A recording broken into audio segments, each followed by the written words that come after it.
That's right. We are in the house of screw heckin' ads. That's right. You tell him, Kaiser.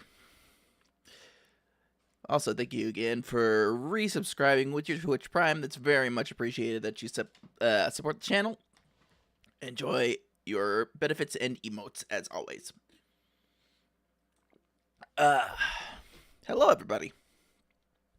I know we initially planned for some Saturday spooping tonight, but I was thinking about it, giving it a real hard thinkerin', and I decided, we should probably try to push this lad's MSQ a little bit stronger than we have been. That way we can get caught up and move forward with some of our other plans for the year. Because at the rate I'm going, who knows if they're going to drop another bit of MSQ on me, like, while I'm trying to get finished up. So, yeah.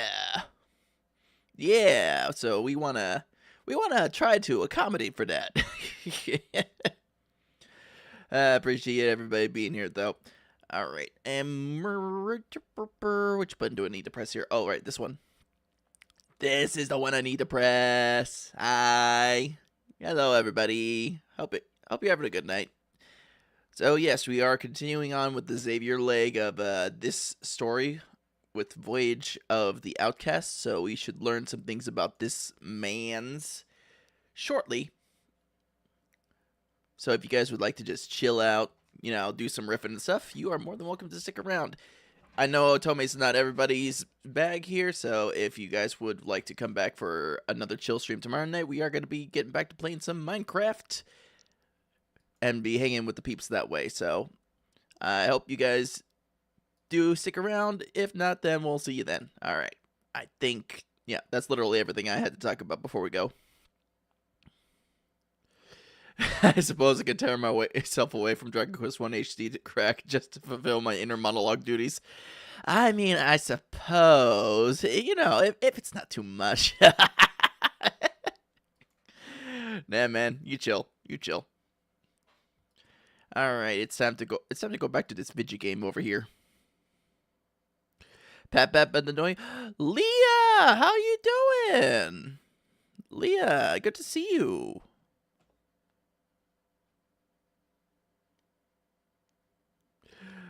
I swear I just tripled the content of this 30-year-old JRPG. Holy cow, dude.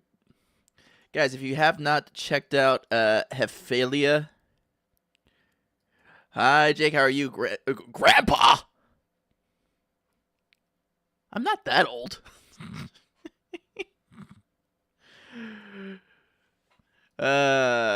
Listen. I have to correct the record on that. I'm not grandpa age. I am what is considered, I guess, amongst the kids to be unk. So let's keep that straight. Leah, it's good to see you. Just see. If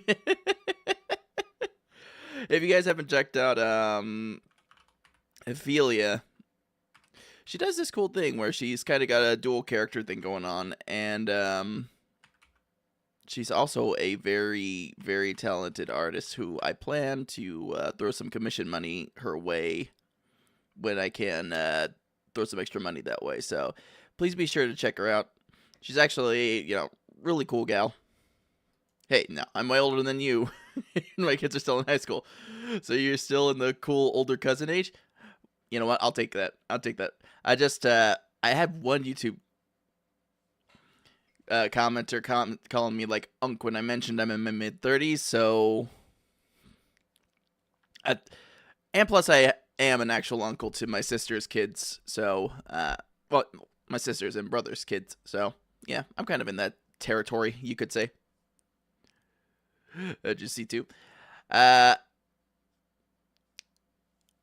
How's stream going? Well, we're just getting started, Leah. So we're going to be playing some Love and Deep Space, Otome game / visual novel. So this is going to be just chill, going through the story. I do make a lot of jokes during these, so, I try my best to make it entertaining. Yeah, you are based. I appreciate that.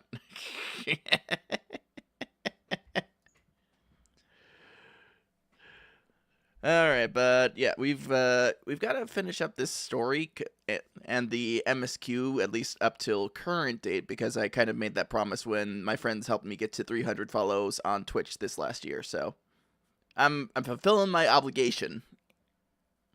That's why we're playing Love and Deep Space on stream. So I think without further ado,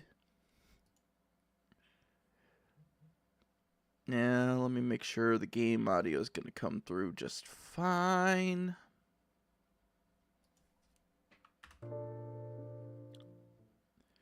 Yo-ho, good job for the goal reaching. Thank you, Leah. Thank you. Yeah, I'm hoping to hit some more goals this year. And I actually recently saw you hit a pretty big goal too yourself. Congrats on the 900. You're doing great. All right. It is now time for story time, chat. I think it's time to start reading.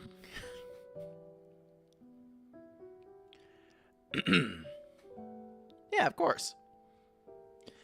After some investigation, combined with a vague hunch, I have identified a highly suspicious wanderer. Andrew is tracking it, but it's been several days since I got a response. Hey, Andrew, pick up the phone!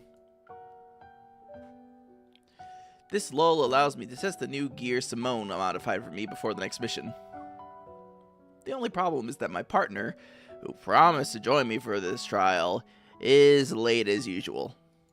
Gee. 10 rings. The training session is over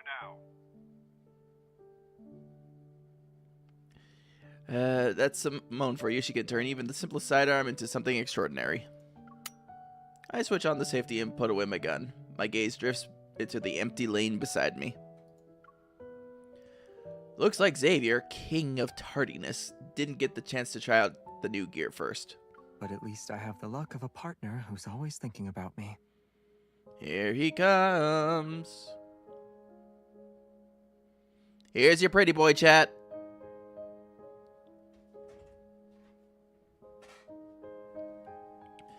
The door to the shooting range opened without me noticing. Xavier leans against the doorframe and smiles. I got caught up following a new lead. I didn't have time to tell you. Of course he didn't have time to tell me. You know, when do you ever tell me anything? Is it about that case you've been digging into? You've been really mysterious about it. Time you filled me in. He raises the cup in his hand as he speaks. Let's talk over a cup of coffee first. I'll tell you everything then. You think you can win me over with a simple cup of coffee? I'll let you know I'd need at least 2 minimum for some persuasion. I follow Xavier to the training room's lounge area. I grab the cup of coffee he offers me. I cautiously take a small sip. It's a little hot and sort of weak, but it's still decent. You made this? The coffee machine did all the work. I just put in the beans and provided the cup.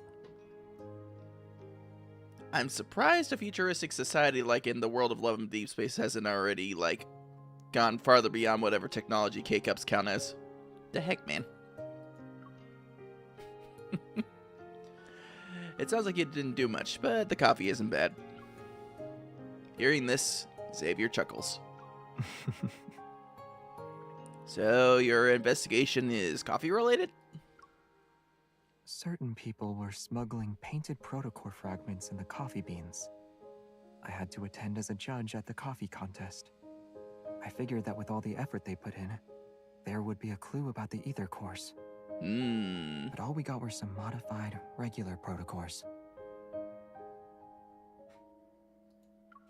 Oh, I thought, I pause and my gaze falls into the cup in my hand. What is it? Did you protocore my coffee?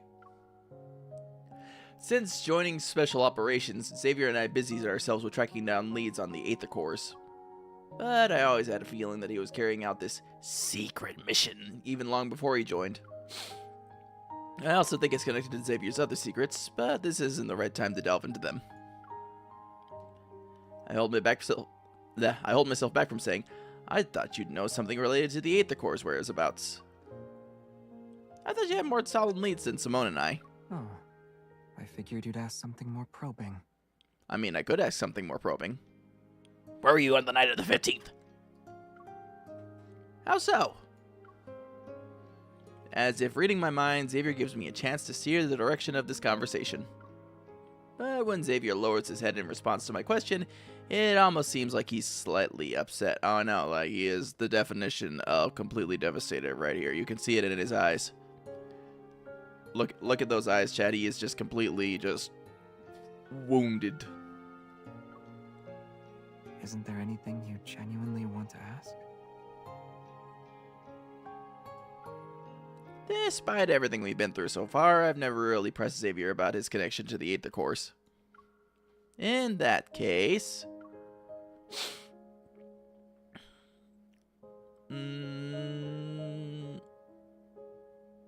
have you been tracking down the Aether Course before this? Because of my circumstances, I need to keep walking down this path. But what about you? I'm in the same boat as you. Hmm? Maybe the Like a only heart condition? difference is that I knew what the future would entail before I chose this path. And that very future is why I must continue to forge ahead. Xavier, you just triggered the sleepers word for like a bunch of Final Fantasy 14 people in the chat.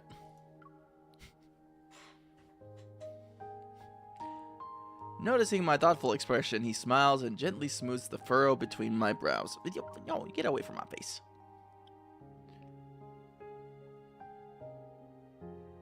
I know. You aren't satisfied with my answer. Gee, you think? But there are some truths you have to see and decide for yourself.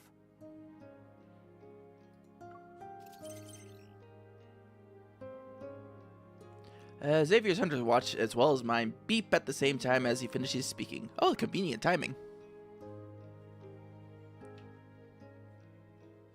The wanderer you identified earlier, the one associated with the beta protocurve energy, is confirmed to be related to the Aether Cores. Confirmed. The detailed information has been synchronized with your device's data log. Get ready to head out. Yay, chat, we're going on a road trip. This wanderer will also be difficult to deal with. Should I ask Simone to assist you?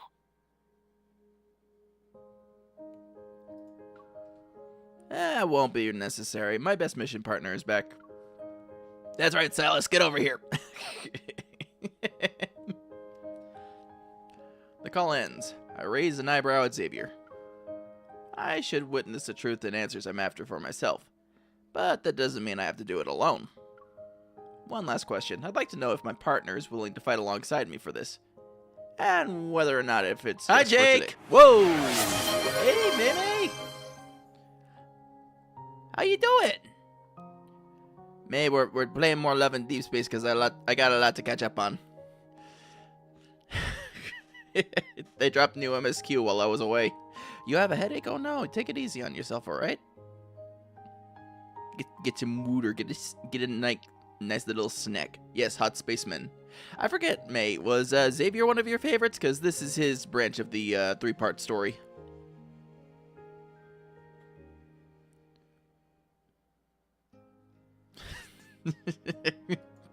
May's getting here like, oh, I have a headache. But Hot Spaceman, that'll cure my headache right away.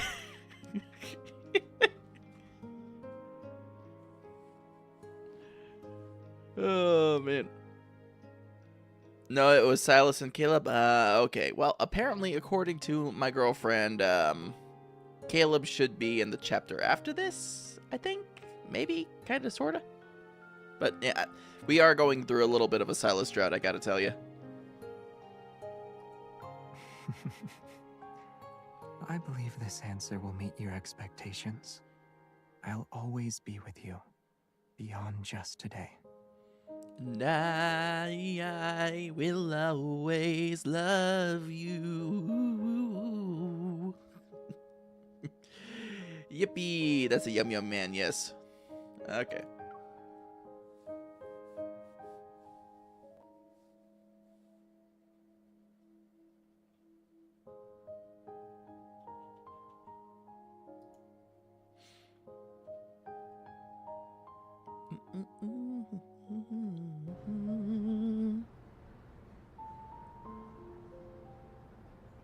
I have a thing for gotcha spacemen with dark hair.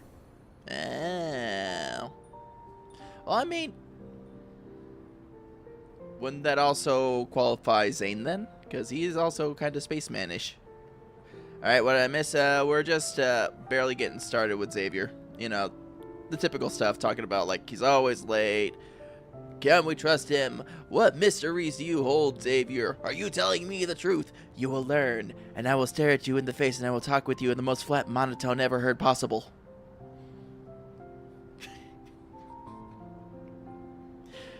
No, you didn't miss much, Lindsay.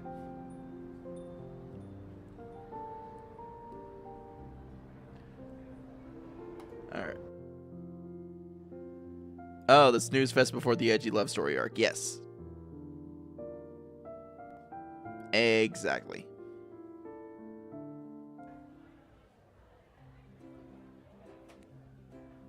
Three days later, Lincoln City, Prestara University. Prestara University. Lately, several students at Prestara University have disappeared after being attacked by the same wanderer. Let's get ready back to go to school, kids. Kids, did you pack your lunches? Did you pack your snacks, your drinks? Did you remember your books? Did you remember your curriculum? What did we talk about? Everybody forgot that after the first day.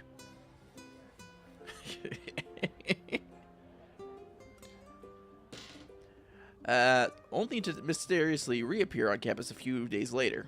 Although these students returned unscathed, they have no memory of what happened while they were missing. Our objective: find out the reasons behind these disappearances and eliminate the wanderer on campus. I'm ready.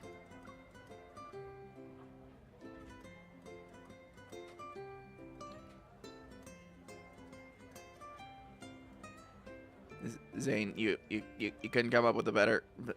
Zane.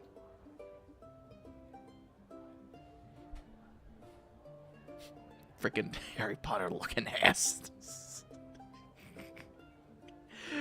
Oh my god. A hand reaches over, turns off the interface of my hunter's watch, and adjusts my cuff before pulling away. If you keep staring at it, everyone will soon figure out we're hunters. You saying that will also lead people to hear that. I lower my arm and glance at Xavier, who's walking next to me. You're right, Xavier. My astronomy, really? We're bringing astronomy into this? Oh no. The warm autumn sun peeks out from behind the leaves. It casts dappled light onto the corner of his mouth. That sounds a little staged. You're my journalism schoolmate, remember? Journalism, astronomy. They're really both the same on TikTok.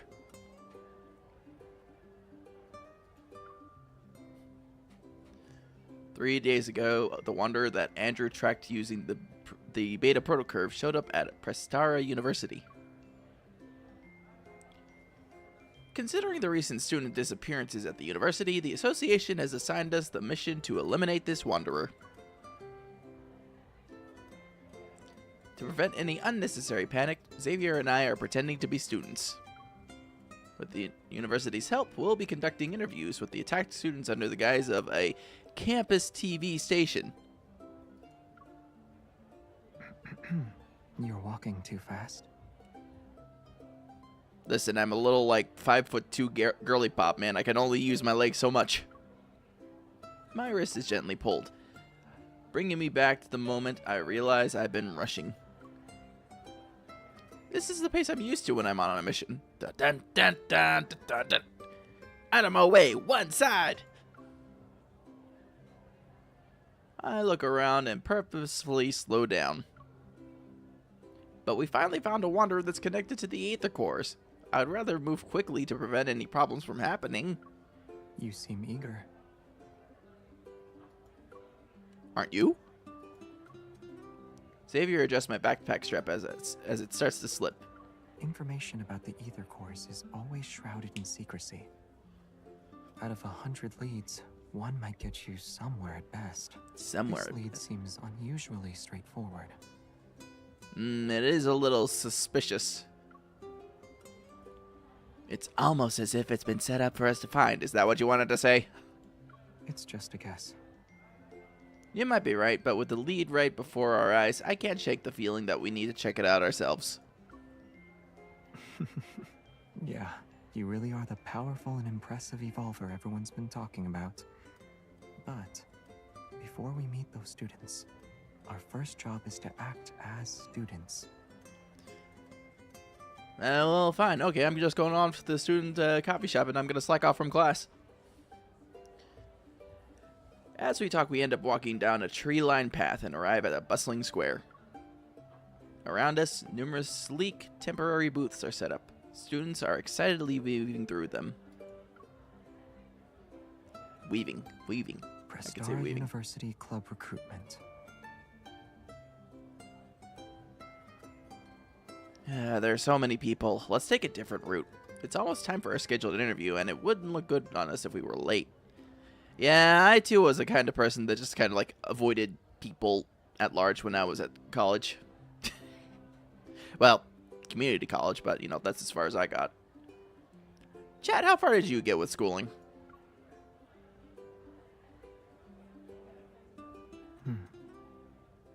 Yeah, it'll take a while.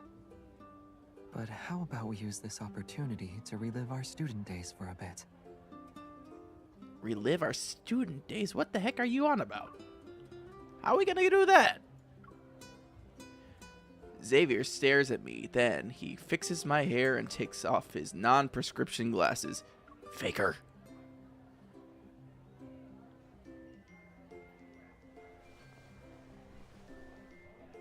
He puts them on my face. Oh, you're gonna make me the nerd. Much better. Does this make me look more like a student? It just looks nice. Hi, are you a freshman this year? It's been many years since I was a freshman. I mean, yes! You seem perfect for the lead role in our film club's latest project. Are you interested? While the club members look down to find the registration form, a corner of Xavier's mouth slightly curls up. What did I say? I don't know if they were asking me or if they were asking him, and I don't know which one I'm more afraid of. I feel like Xavier was throwing his teammate under the bus, but this trick surprisingly works. Oh, okay, so it was us being thrown under the bus. Typical Xavier. By the time we arrive at our scheduled interview at spot, I'm completely in student mode. Tuition cost, travel, assignments due,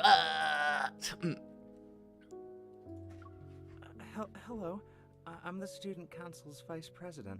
So, I was told you guys were hunters. Well, I mean, sure, if you want to say it out loud. God damn. The tall, lanky boy gives a slightly uneasy smile, his head sinking lower as he speaks. The students who disappeared earlier are waiting in the classroom. They only know it's for a campus TV interview. Geez, they really caught that accurately where he was trailing off. Sorry, could you repeat what you just said? I mean, just keep the questions simple and try not to scare anyone. I think he's already terrified. After all, they've all had encounters with the Wanderer. Let's make sure we don't add to their trauma. You heard that, Xavier? Understood, we'll be careful.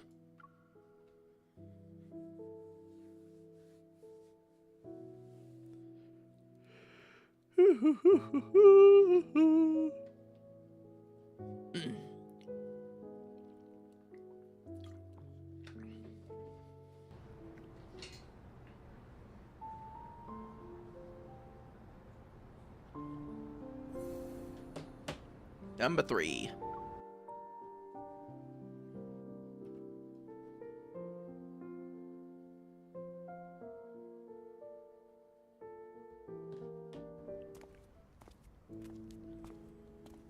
As we enter the classroom, several pairs of curious, wary eyes quickly focus on us. I clear my throat and offer a genuinely friendly smile.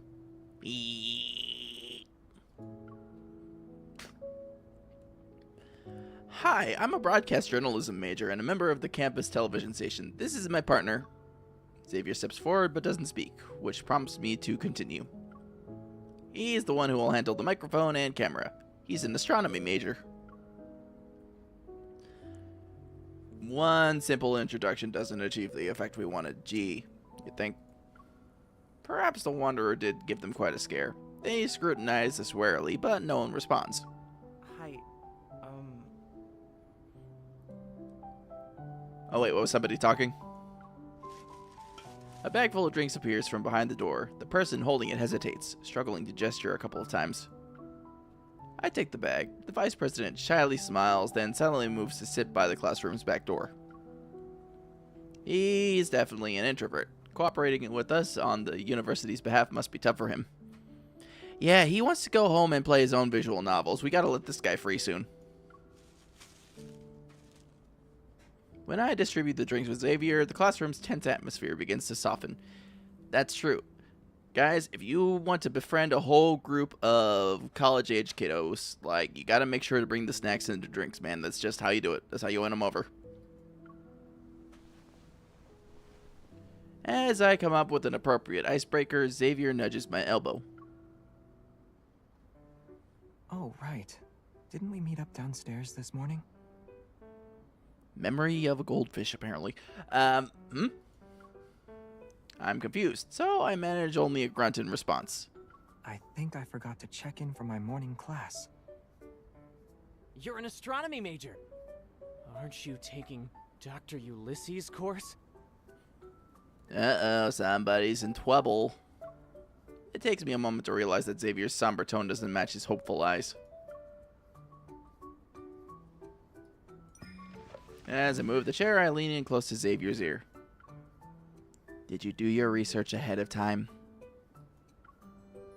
I just threw out a question and didn't expect it to go anywhere. Experienced hunter, everybody. Straightening his posture, Xavier smiles and looks at the student who responds to his question earlier. Yeah, his classes are really tough. The student relaxes as the conversation begins to flow more naturally. I knew it. When it comes to the strictest professor at Prestara University, no one can beat Dr. Ulysses. Chad, I think we got our name revolving around our Wanderer. But it's not that bad. While he's strict in class, he's pretty chill on the basketball court when classes are over. Oh, he plays b-ball? Actually, I missed one of Dr. Ulysses' meetings because of that Wanderer incident. Thanks for reminding me. I need to catch up with him later. You're welcome. For your makeup score, child, you shall now do a 3-point shuffle.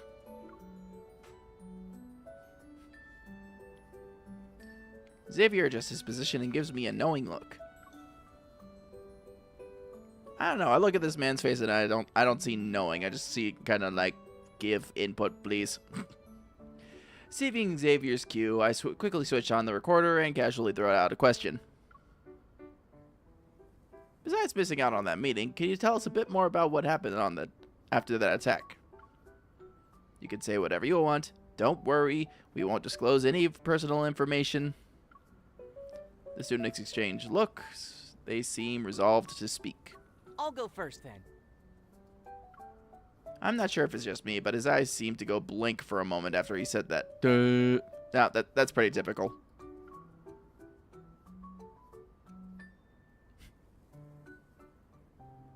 This is what we call a white hole, a theoretical region of space-time. If we reverse What all are you the doing? symbols in the equation representing the geometry We're not actually here for the lecture, but we might as well look the part. no longer unable to I slide open the open textbook to the center of the desk, line up my notebook and pens, and place a water bottle. Squeenix, what you doing? Kaiser, what are you talking about, Squeenix? What's Squeenix doing?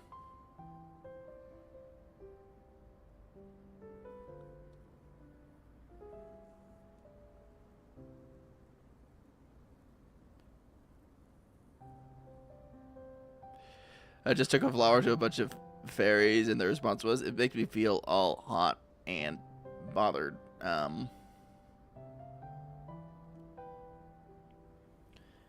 Well, you know, the Fae just happen to have a different romantic language, Kaiser.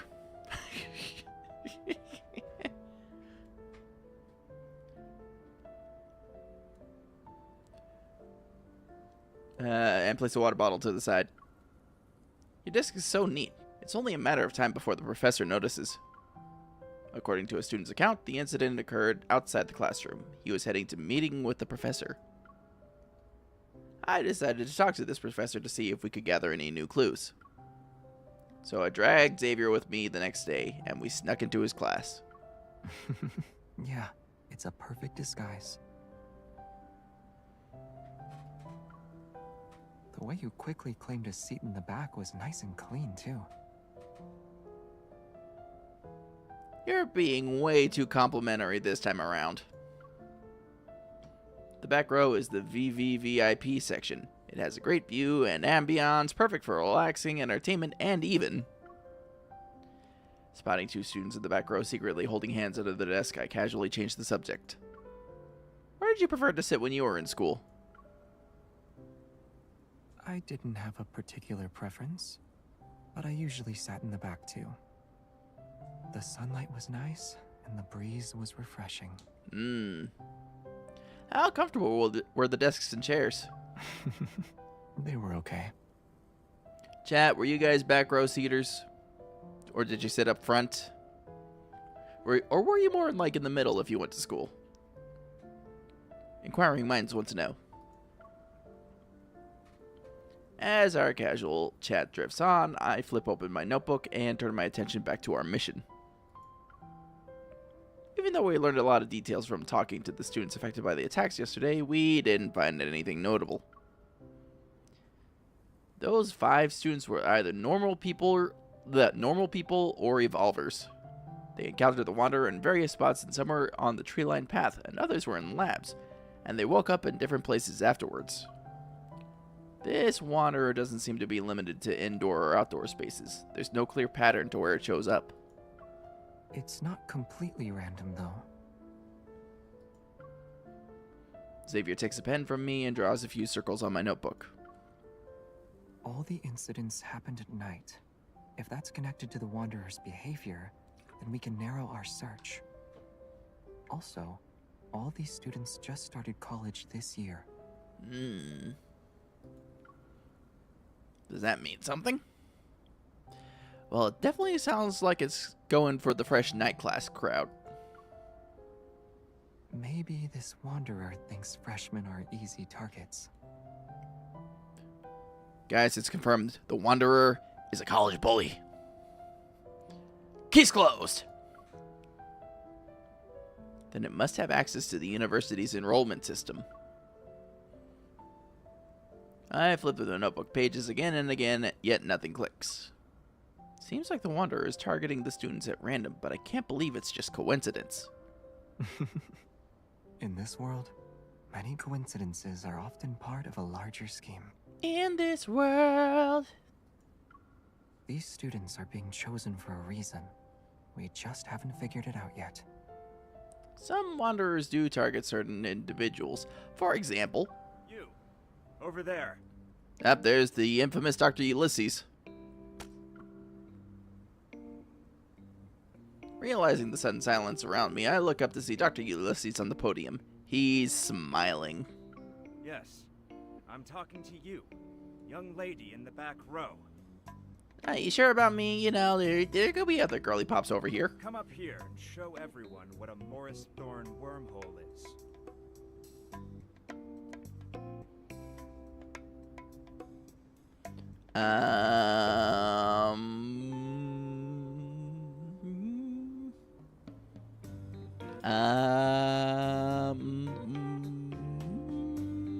Nope, that's not the one I'm looking for.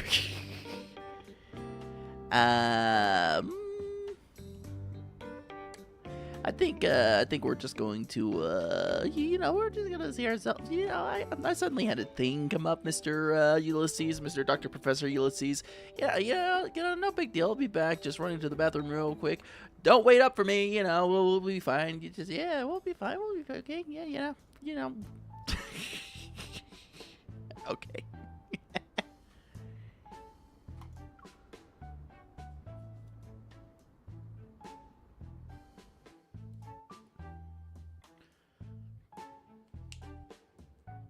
One round of bullshitting later.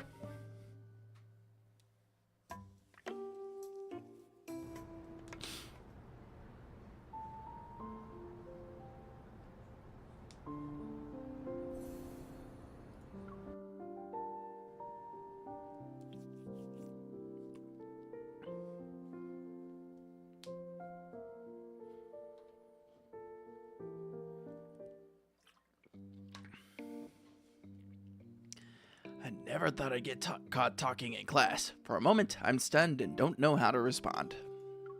No? Then let's have your friend try. Come along now.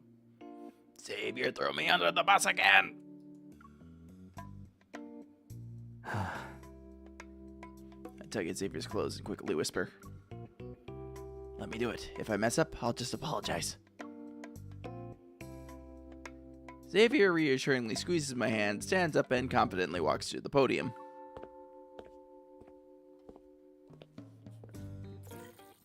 The classroom lights dim, and a holographic projection appears from his fingertips. It forms the image of the universe. In theory, the Morris Thorn wormhole is a traversable wormhole. It is spherically symmetrical and features a throat that bridges two black holes. Hey, yo. The throat is a finite spherical region containing negative energy density matter to counteract gravitational forces inside the wormhole. Again, hey, yo. As Xavier speaks in a measured tone, the stars shift under his touch to gradually form a wormhole model. Hey, yo! Hey, it's Noliel. Good to see you, girl. Welcome in, welcome in. Make yourself comfy. The lights from distant planets flicker before us, and his silhouette seemingly stretches across light years. For a moment, I wonder, was Xavier like this back in college? Correct. The negative energy's repulsive gravitational properties keep the wormhole's throat open, allowing matter or signals to pass through. Okay. Time travel becomes possible with this model. Right. The time travel throat. For example, the deep space tunnel above us might very well be a giant wormhole. The mysterious deep space signals could then make their way to our distant Earth. Perhaps certain materials, or even other forms of life, can find us through these cosmic channels.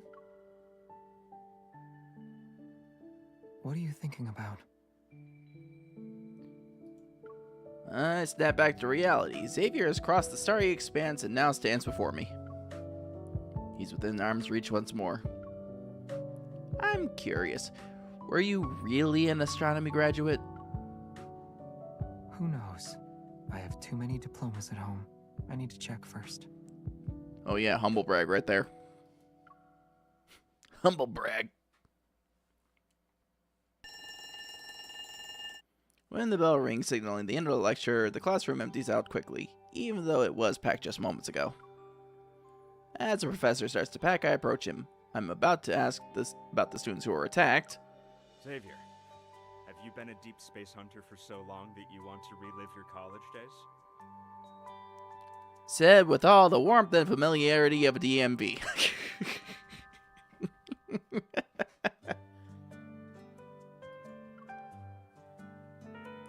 The professor walks away from the podium, one hand holding his bag and the other in his pocket. His serious demeanor is gone. Hello. Are you also a deep space hunter? His colleague, perhaps? This is Ulysses. He's an old friend of mine.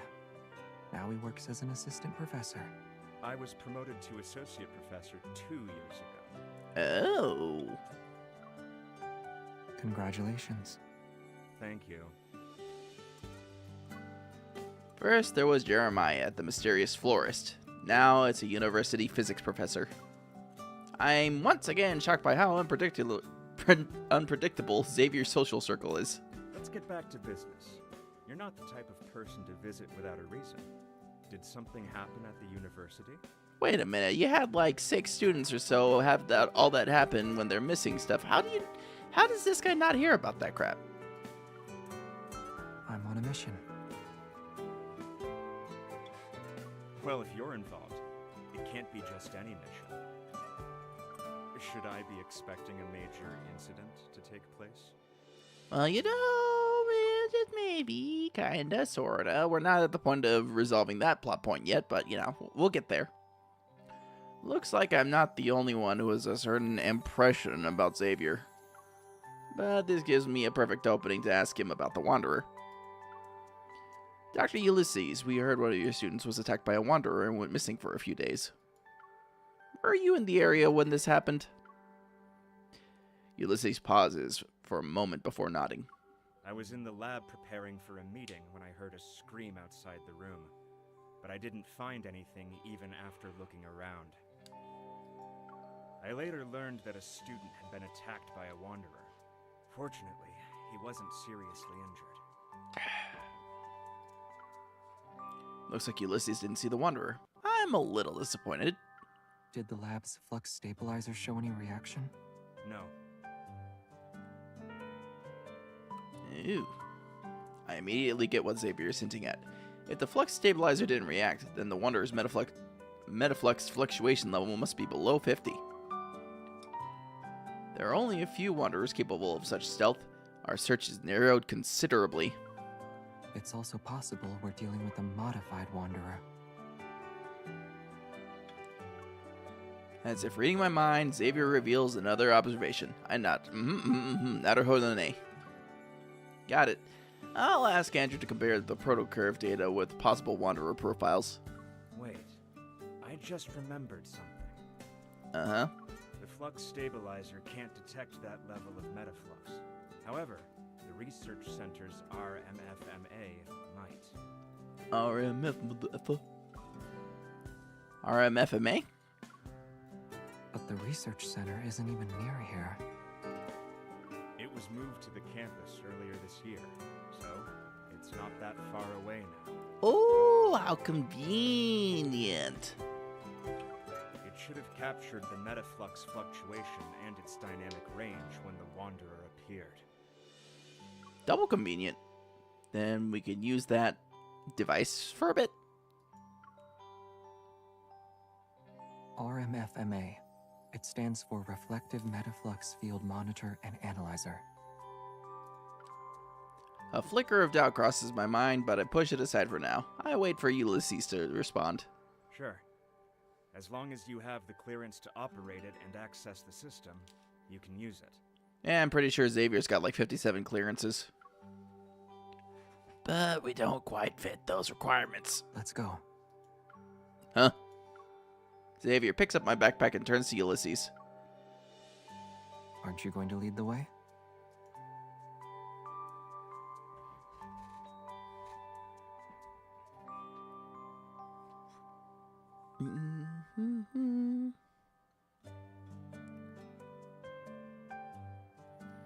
We are trucking right along, chat. Hope you're enjoying it. This is kind of a little bit of a slow down thing, I think, with the story. We'll hopefully get back to the juicy stuff soon.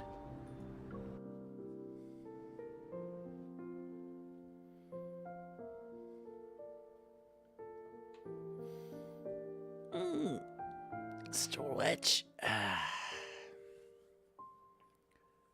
The research center Ulysses mentioned is formerly known as the Prestara University Deep Space Exploration Research Center. Say that 3 times fast. It houses the RMFMA under a skylight on the 3rd floor. The machine's brass casing and bulky appearance make it stick out like a sore thumb. Yet the screen's flashing indicator indicates light and fast-moving images exude a sophisticated air. This analyzer is one of the most advanced pieces of tech in the past few decades, and it remains so today. We love ourselves some good technology. Oh, yeah. Dang it, EP, stop it. It can detect the slightest fluctuations in the deep space tunnel. Unfortunately, there are fewer than 10 of them in the world. Oh. Many talented researchers and professors have turned down prestigious offers elsewhere. Also, they could work with the RMFMA at our research center. Important machine. Do Xavier and I need to apply for access first to retrieve its data? Where's Xavier? All the data related to the Wanderer is corrupted. Oh. Xavier appears from behind the RMFMA. He removes his safety goggles and takes off his disposable lab coat. How did you... Aside from how did you operate that machine and how do you know how to use it? I focus on the most important one. What do you mean by corrupted? Did it capture even a trace of the Wanderer? Yes. It showed that a Wanderer appeared on the university's campus in the past 2 weeks. But all the data has been tampered with. Uh-oh. The generated spectrum also has many errors. It can't be used as a clue. The hems and cuffs of his lab coat somehow got tangled together. Xavier frowns and pulls harder, but they're still stuck. Raise your hand a little bit more. As I help Xavier wriggle out of the lab coat, my mind races with questions. Maybe the RMFMA is too old, so it's malfunctioning? If that were the case, the first issues wouldn't show up in detection and sampling errors. Which means someone deliberately tampered with it. We have a case of subterfuge. Once he's out of the lab coat, I meet his gaze. It's brimming with confidence. It's a rare high-end device, yet Xavier seems to know it inside and out and can even log into the system to use it. Get over here. I slightly pull him forward. I purposely change my expression and lower my voice. Alright, cut to the chase. How are you able to operate this machine? It might look complex, but it's actually easy to use. You know that's not what I meant. Hey, I'm Batman. You're not really going to interrogate me right now, are you? Swear to me! As Ulysses returns from examining the data, I let go of Xavier. I step back to make room.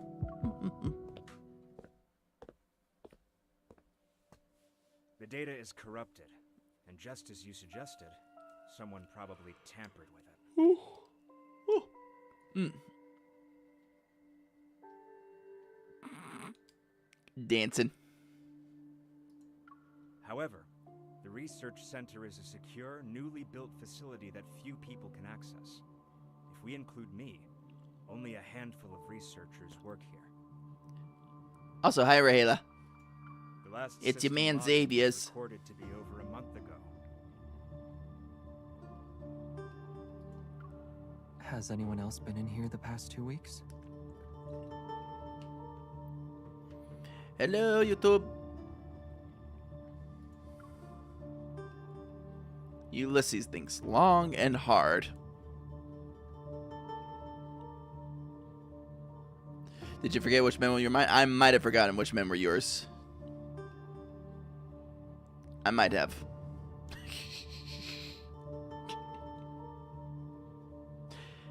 It has been a minute since... Well, actually, it was been a minute since I started streaming Lads Again yesterday, so, yeah. Go, men. I might have forgotten everybody. Raphael, Caleb, and Zane. Okay, thank you for reminding me. I shan't make the mistake again. Because I'll just peek in on the server again.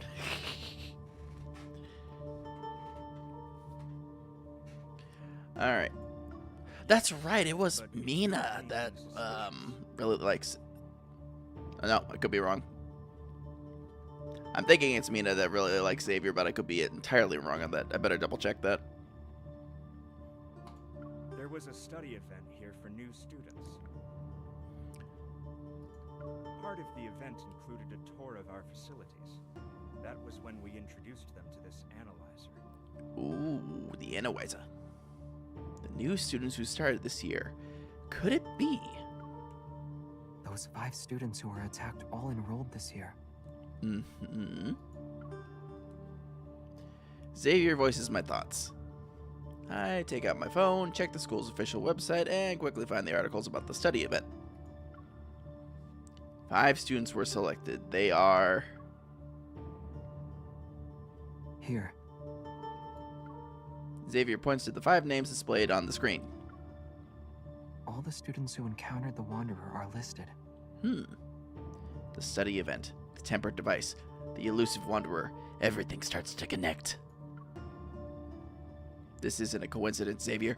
Something's off about that study event. The Wanderer is targeting its participants. Indeed. He agrees but keeps his finger on the screen. I look again.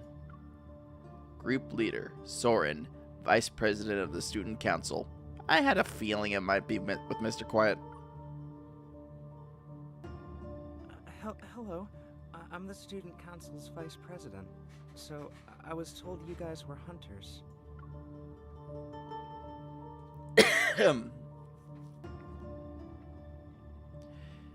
It's the same guy who helped us on behalf of the university and the only one who wasn't attacked. He's definitely suspicious.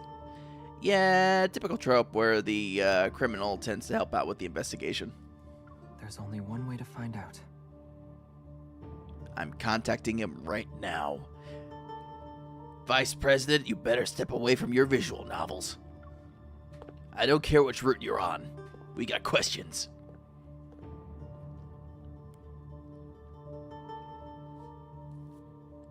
Xavier is the first to head out. After saying goodbye to Ulysses, I'm about to leave, but at a glance at the wall makes me stop in my tracks.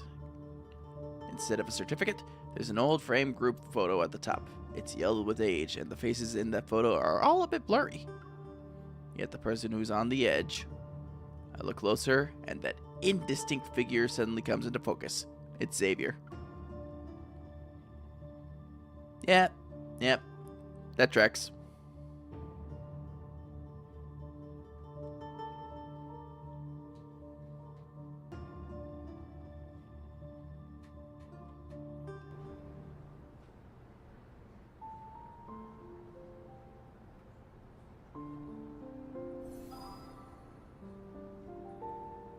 Alright, number 6.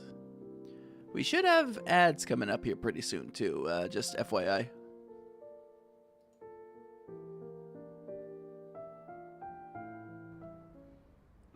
When those ads come up, we'll take a quick little 3-minute break. I sit on a bench near the basketball court. I watch the ball arc through the air and precisely hit the back rim of the hoop. It bounces back into Xavier's hand. It's hard to fully appreciate this rare sunset. Something I haven't seen much since graduation. It won't be long until we meet Soren. I unconsciously lower my head to look at my phone. It still has my chat with him. We're still a little unclear about the students. Could you go over some details with us in person? How about we meet up in 20 minutes at the lecture hall in the main teaching building? Sorry, I'm at the student union. There's a student council meeting right now. It won't end until at least 7 p.m. It's okay. We'll wait for you downstairs at the student union. Scoping them out. You've been quiet for a while. Huh? Really? Xavier stops moving and stands by the 3-point line. He gazes at me. We know he's in a meeting inside this building. Unless his evil lets him create wings so he can fly away, we'll definitely see him. I look at the open door in front of the students' union. Then I look at Xavier's calm face. I wonder what's making the victims stay quiet about the study event. And then there's Soren. He knows why we're here, but doesn't say anything. If he's really behind this, that's some naive. Maybe he doesn't want to get caught up in any trouble. Just MC slowly turning into a gumshoe detective. Either way, we'll be able to ask him soon. And if he still refuses to talk, we can investigate. He keeps gazing at me. His eyes are firm and steady. I nod. Then he offers me the basketball. Want to try? I know his invitation is actually his way of offering me a break from the mission. I can't bring myself to refuse, so I stand up. Is that your Detective Gumshoe impression? A little bit, yeah. It's a little bit of an impression, pal. Hey, pal! After a brief warm-up, I confidently aimed a ball at the hoop. Then my phone rings. It's Mr. Edgeworth. But before I can throw it, a sparrow just lands on the hoop. Interrupted by that, I turn and look at Xavier. If the Wanderer's appearance isn't a coincidence, then it just confirms our suspicion. Someone lured us here on purpose. Should we call for backup in advance? Or are you implying there's a high chance the ether core is here? I'm going to guess the latter. The sparrow is attracted to small balls of light and flies away. Xavier moves closer and supports my arm. Balls. Aim it a bit higher. Good. Now throw. My accuracy is slightly off this time. Aw, nuts. The ball hits the backboard and rolls to my feet. I bend down to pick it up. Maybe it's not as terrible as we think it is. It could just be a coincidence, and Soren is a dedicated vice president of the student council. He does seem to be a good, well-behaved student. Sort of like you. Xavier takes the ball from my hand and ships back and gives me a demonstration. Perhaps it's because he looks like a good student that makes him the best at doing things behind the scenes. After all, people don't write their secrets on their faces. The calmer the water's surface, the easier it is to hide dangerous undercurrents. The ball leaves his hand and once again goes through the hoop with a precise shot. As it bounces back, I intercept it before it reaches him. You always have a lot to say about other people, but what about you? Yoink. Recalling the blurry yellowish photo from the research center, I move closer to Xavier. Maybe it's the backlight that causes flickering spots to appear in my vision. My consciousness falters for a moment. Oh, I'm getting a little dizzy, pal. I should have had my coffee. Xavier when I first saw him. Xavier in the no-hunt zone. Xavier in the research center. And Xavier playing basketball at sunset. They appear in front of me all at once. They line up gracefully and blend into the figure of the person before me. Me? Yeah, that's you, pal. What secrets are you hiding behind your calm face? Do we gotta get an affidavit? From the distant past to the present, who are you, really? Even though I'm so close to you, experience all these life and death situations with you, I still cannot seem to fully understand you. Huh? Xavier's puzzled gaze lingers on my face and suppresses the questions in my heart. The only thing I eventually say is, I was going to ask if you're truly a good student, or do you have some secrets? Did you play hooky to go get Pokemon cards? After thinking for a moment, he speaks in a calm tone. I'd say I'm a good student. I paid attention in class and always kept my eyes on the front of the classroom. That's how I kept ending up making eye contact with a classmate who frequently turned around during class. Oh no, the worst thing, eye contact.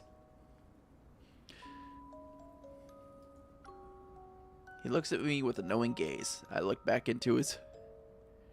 Just one more thing, Mr. Xavier. Just one more thing, pal. He looks at me with a knowing gaze. I look back into his eyes and feel as if everything sounds familiar. Up. Hang on. Ads have kicked in. We are going to take a quick pause, and we will be right back in 3 minutes.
Alright, we're back.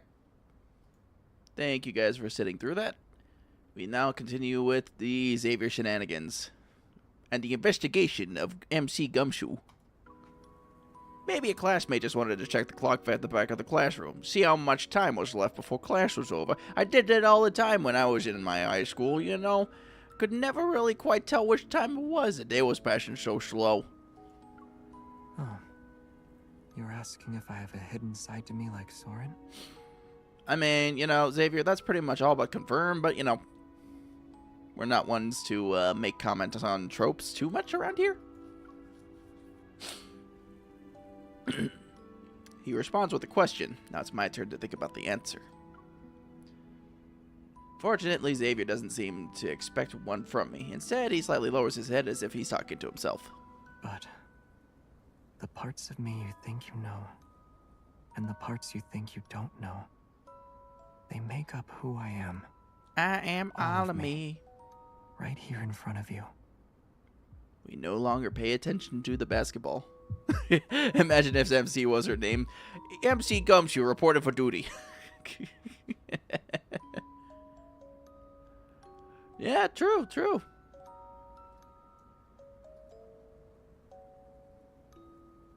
The sound of its bouncing on the ground echoes in my ears. It isn't until I see Xavier's hand wave in front of me that I realize the lingering sound is my heartbeat. I think we have a new lead. Like Mary Jane being abbreviated to MJ? I pick up what you're putting down, Rayla. I compose myself and look in the direction that Xavier's pointing in. Over there, yonder. I catch sight of the enthusiastic student from yesterday's interview. He's walking out of the student union. Didn't he say he needed a week off after the Wanderer attack? I grab Xavier's arm. Something's not right. Let's ask him. Let's ask him, pal. Hold on there, pal.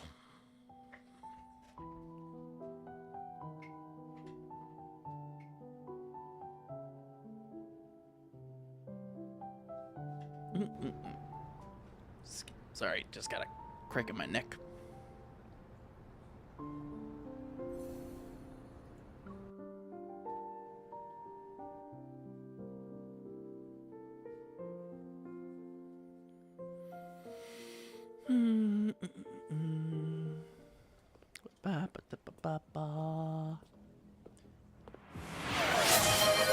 Posture check, thank you, honey. Appreciate you.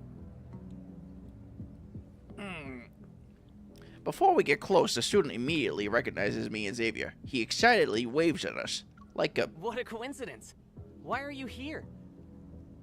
I'm tripping too, don't worry. Well, Lindsay, you better posture check yourself too. Hey, Rathlon. Didn't you say you were going to take a week's leave at home? What brings you back?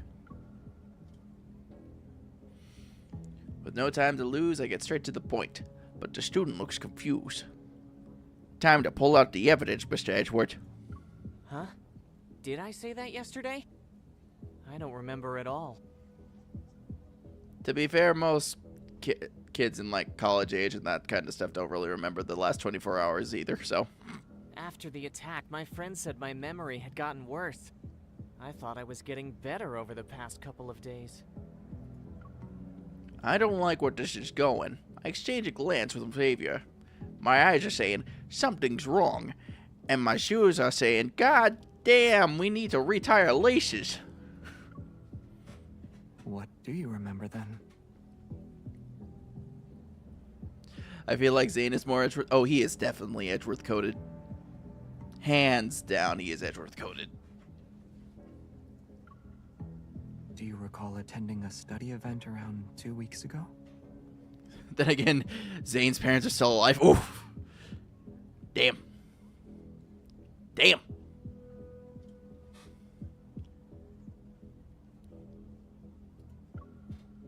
Did anything strange happen at that time? A study event? Now that you think about it, Also, hey, Sevi. He frowns, thinking hard for a long time. And then suddenly, something dawns on him. I think it was the sun. It wasn't weird, but we did come across something intriguing. When we visited the Deep Space Exploration Research Center, there was this unique piece of equipment on the Oi, third floor. oi. For a short while, I felt like I walked straight into a haunted house. Oh, are we hallucinating? He dramatically gestures, still looking a bit shaken. It looked exactly like that haunted house I'm always terrified of. I almost screamed. After the tour, others said they had the same feeling. That for a moment, they fell into a really scary place. Wait, you're saying you all had a hallucination? Who else was there? It was just the 5 of us, and the vice president. The guy had to step out for a bit, so we were on our own. Funnily enough, some of Zane's outfits do actually look more like Papa Edgeworth's, but that's neither here nor there. Yeah, well, it's just fun little factoid. Fun little factoid.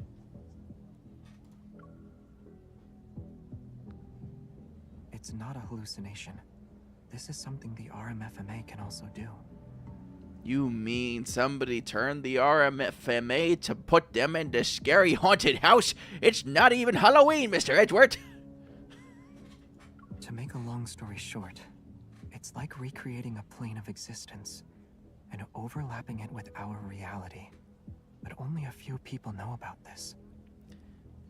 Have you ever played the investigation games, by the way? No, I have played, as far as Ace Attorney, I played the original run of the games, as well as the later sequel that followed up, where you were playing as both Apollo and the girly pop. I forget what her name was.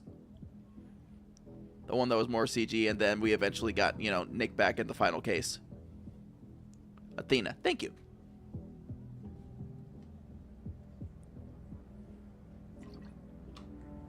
Thank you. Yeah, that's really all I've played. Though I have wanted to play the Edgeworth investigation games.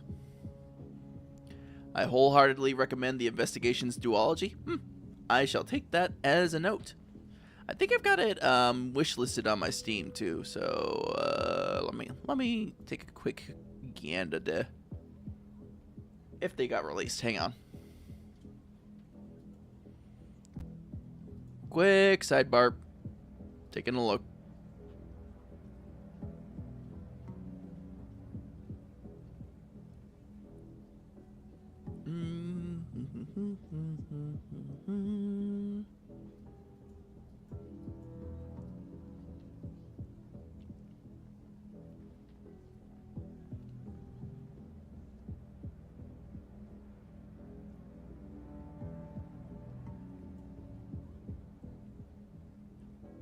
And that appears to be a... No, okay.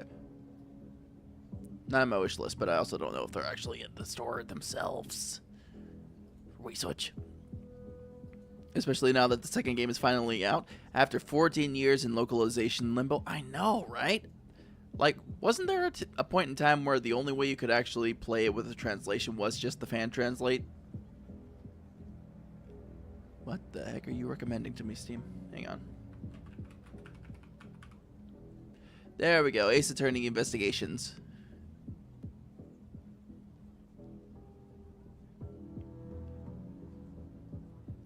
We shall add to my wish list.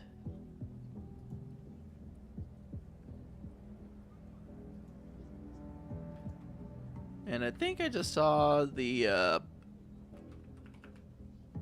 oh yeah, cool. They do also have the Apollo Justice games as well. Adding to wish list. Fantastico.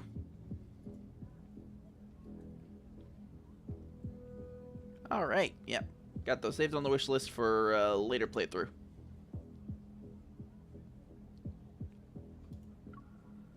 We surely underestimated Soren.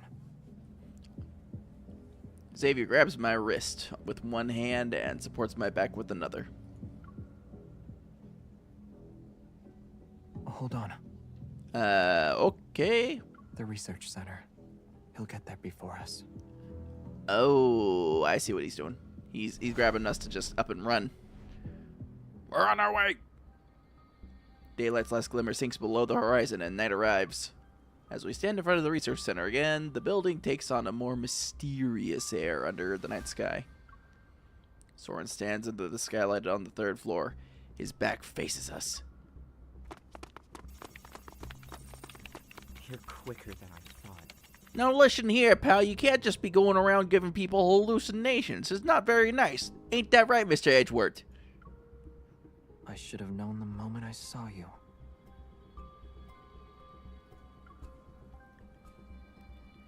Xavier stops behind him. After a brief pause of tension, Soren turns around.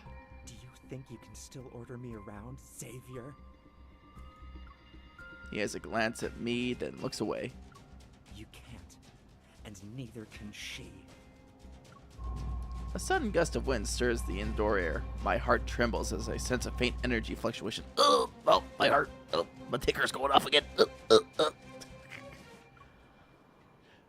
Xavier, something's here. A light blade forms in Xavier's hand. You know, not that we can see it. I also take out my firearm from my belt holster. I walk over and stand next to him. Let's take down Soren before the Wanderer arrives. But before I can get closer, Soren disappears. Meow. I hear his voice behind me. It's too late. It'll take you to the place you've always wanted to visit. It's gonna take me to the Godzilla store in Japan?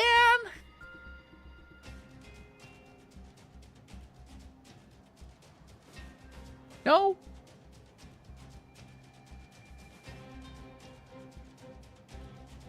Alright then.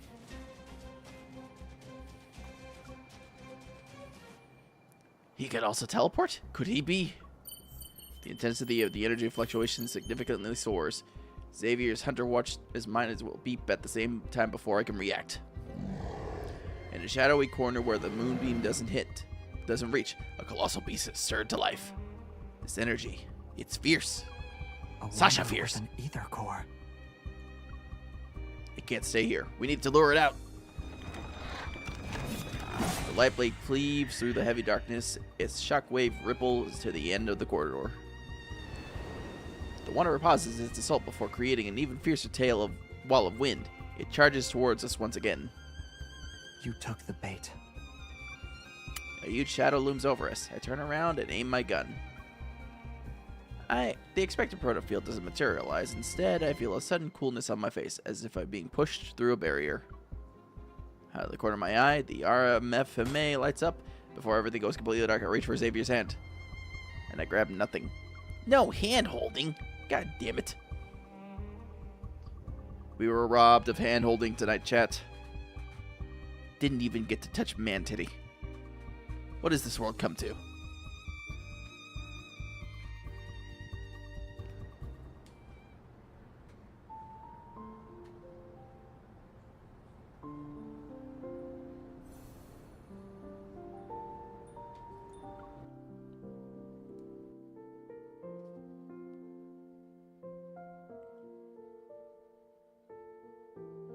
Now's not the time. Damn it.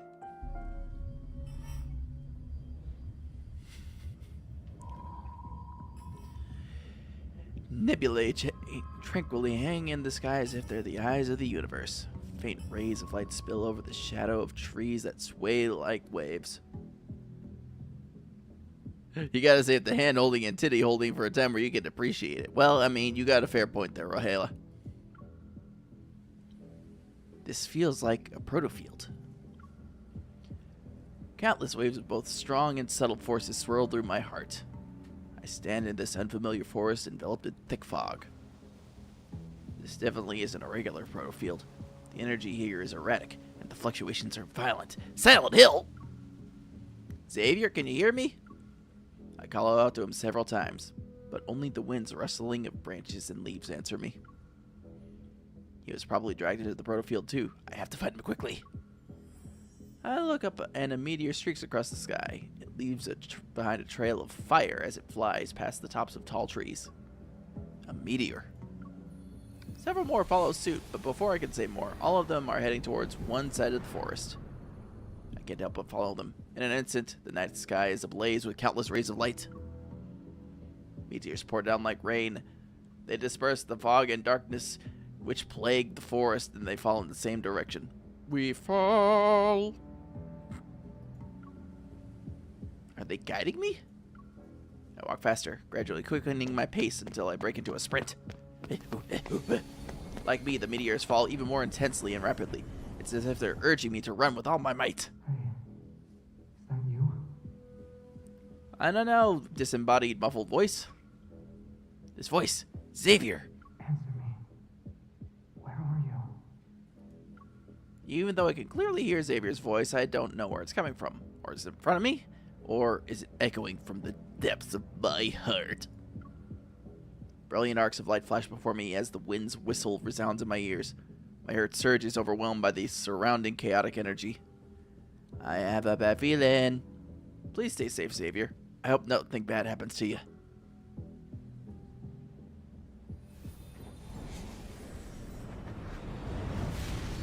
As I traverse the dense forest, hang on, you'll get back here.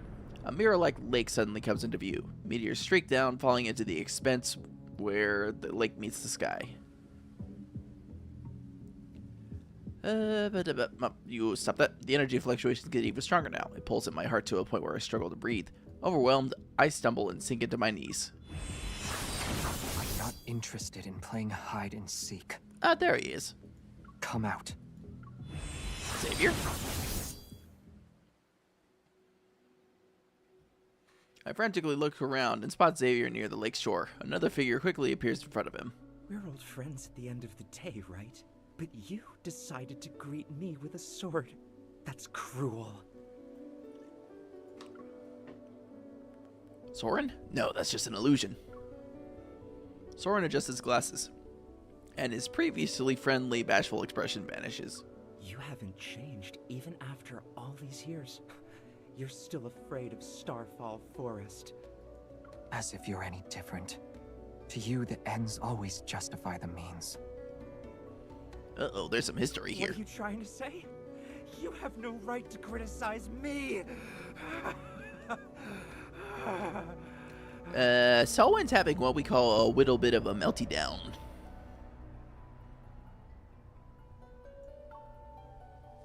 Soren's laughter, twisted with rage, contorts his features into an unsettling and unrecognizable expression. I used my life's work on you. I did everything I could to help you pass through the deep space tunnel. And what did I get in return? I was abandoned, trampled on, and turned into an outcast in this time and space.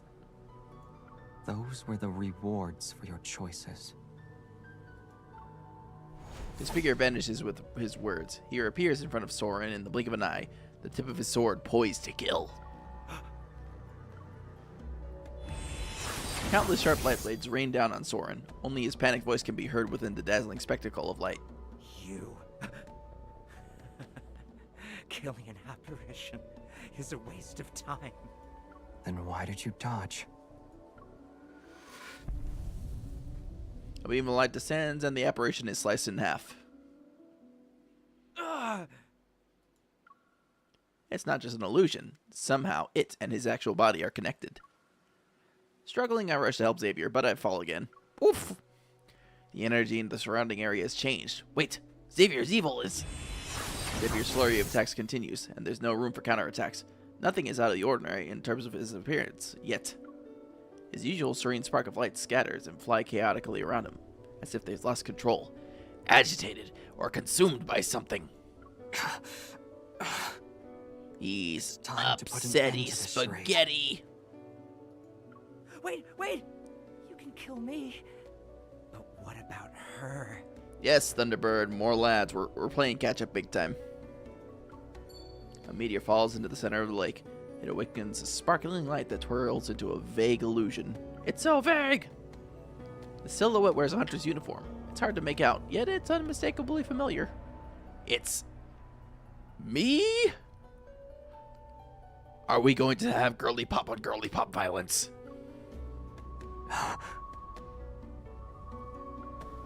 My head, it hurts, but why? Yet it's at that moment I realize something. Soren created this illusion to distract Xavier. He's using the lapse in judgment to attack Xavier's mind with his evil. In any other situation, Xavier would have no difficulty dealing with this type of evil, but with how chaotic the protofield is along with his power.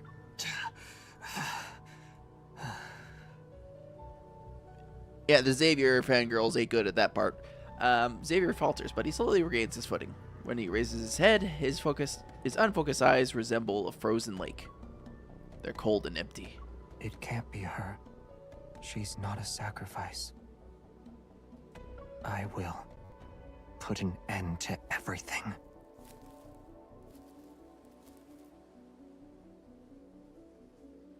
Xavier, I'm right here. That's an illusion. Perhaps weakened by Xavier's attacks, the bullet makes the apparition stagger. With a reluctant, sullen expression, the apparition dissipates. The energy fluctuations also calm down. Even though the apparition on the water's surface is gone, Xavier continues to head towards the center of the lake. His expression is cold, and his movements are stiff. It's as though an invisible force is pulling him along. This isn't good. The evil is still controlling Xavier. I rush out to stop him. Can we walk on water? Xavier.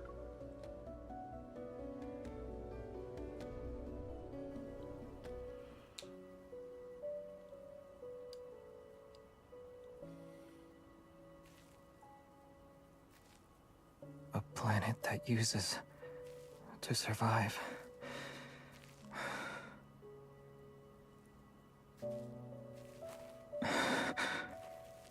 Doesn't deserve to be saved. Stop him? Okay. Oh, well, I guess we could stop him. Okay, sure. Why not?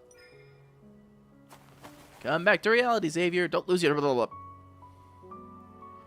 Hey, game, could you let me actually, read the dialogue, in these situations? That'd be great. Don't lose yourself in the illusion. Look, I'm right here. Girly popping and everything. You are... Nope, not allowed.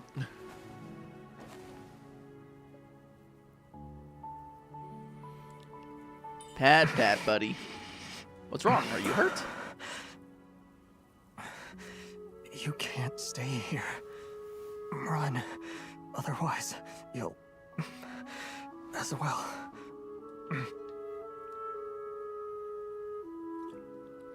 Gee, this feels familiar.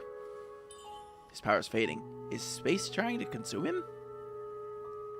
Resonate. Time to touch his hands.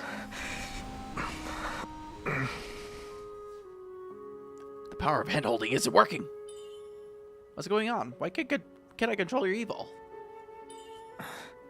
It's okay. Starfall Forest will stop once it has enough power. It will. I didn't protect you before. At least, it chose me this time. Oh. Enough power, in that case. The Ether Core's power should satisfy it. No. She's saving him.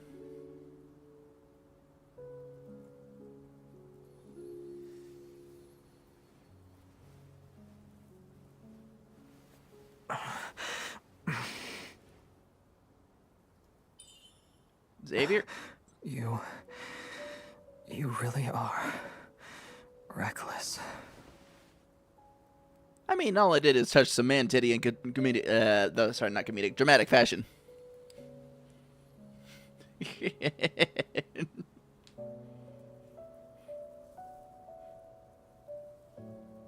Comedic fashion would have been me going honk honk.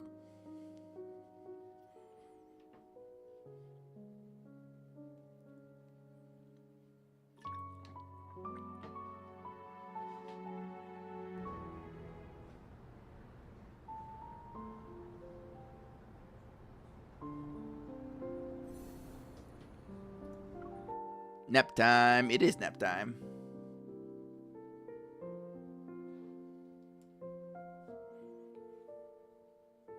It is time for the great Eepee. And he lives. Do you recognize me, Xavier? Hey. Are you okay? Don't move. I apply medicine to the wound on his arm, but he abruptly pulls away. I almost drop the bandage.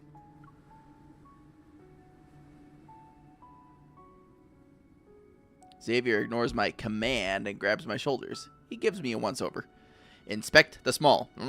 Rotator. White glove inspection.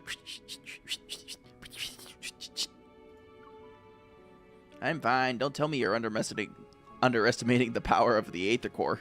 I underestimated you. An Aether Core's power isn't something anyone should mess with. If you use it carelessly, the protofield would have devoured you. What then? Well, I couldn't just stand there. I couldn't just stand there and watch you get consumed. Saving you took priority. You didn't answer the question. What will happen then? I don't know. His hands grip my shoulders more tightly. I glance at Xavier's pursed lips and pat his tense arm. Pat. Xavier, are you mad? I admit I was a little reckless, but wouldn't you have done the same thing if you were me? Don't be upset. It won't help you heal and might affect your evil.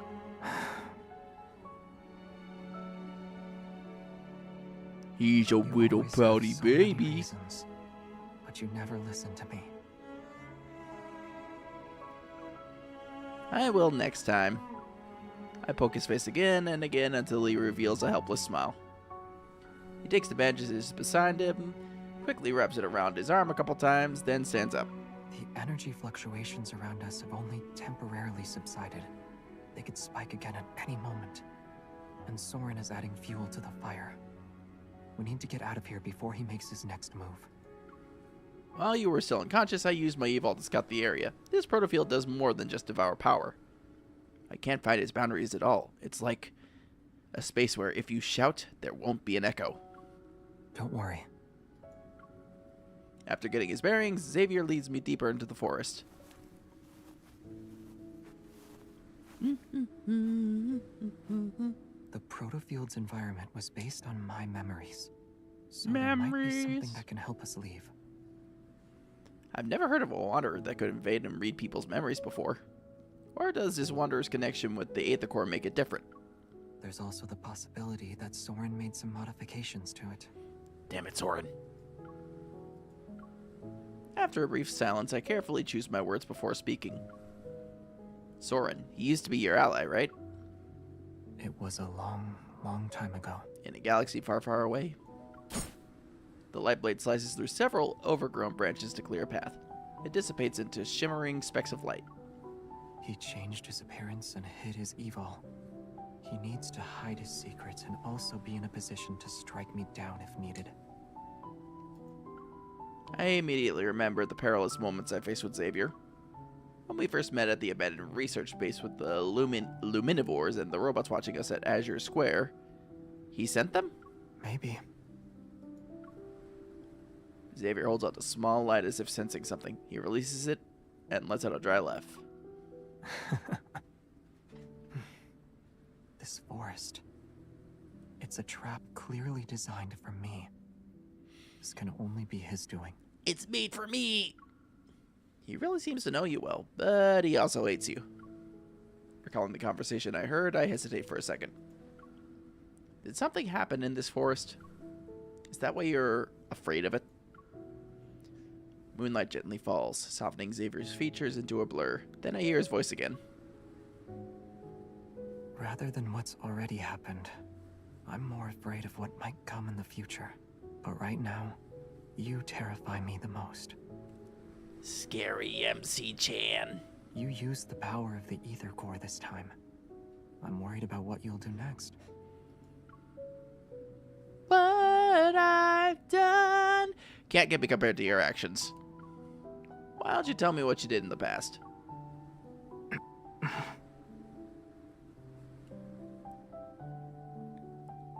I We're here. I might have been rude in YouTube comments.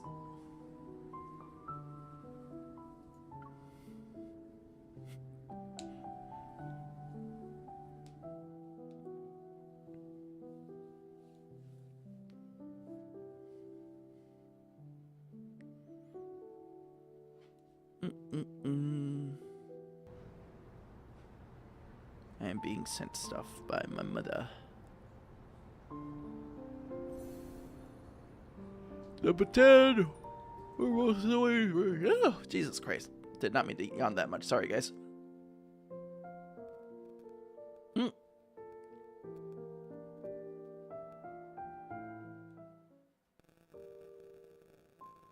Following his gaze, I see a massive spaceship hidden behind the towering trees. Unlike the wreckage I saw in the No Hunt Zone number 42, this one is more intact with far more sophisticated engineering. Inside are various unfamiliar devices that are set up to form a makeshift command center. It's surrounded by papers lying scattered all over the place. You really are here. You're not planning to use this spaceship to take us out of the protofield, right? It can break through even the most chaotic gravitational energy flux. A protofield might not stand a chance against it. Let's just try it and see. He flips several switches. One by one, faint blue lights illuminate. Traceback 2, Phyllis 1101, PLS, is now online. Ooh, Philos. Philos, that name sounds familiar. It's my homeland. A place far away from here. Xavier lore. I silently repeat the name to myself and feel a strange sensation as it resounds in the depths of my heart. I pick up the papers next to him. The messy handwriting and symbols seem like they're from another universe. Backtracker's logbook. Spatio-temporal coordinate parameters. You and Soren were both members of the Backtrackers? Yes. The image of the spaceship slowly loads onto a floating holographic screen. He scans the complex data line by line. Even though we called it a small group, there were quite a lot of us at one point. But after all this time, only a few of us remain. Basic spaceship inspection complete. Please enter your password and verify your identity. Xavier doesn't respond and continues to press certain buttons on the panel. Then he places his hand on one side of the screen. Your identity has been verified. It's been a long time, Captain. Oh, so he's a captain. Prepare for departure. Understood. Commencing pre-flight checks. Aren't you going to ask me more questions? I'm just kind of taking it in. Spaceman. You must have many more questions. I won't hide anything. Just ask. I do have a lot, like... Who were the Backtrackers? Why'd you come to this world? Where did this spaceship come from? However, you said everyone has secrets and motives. At the very least, I know you're not my enemy. That's all the assurance I need. Besides, now's not the best time for long stories.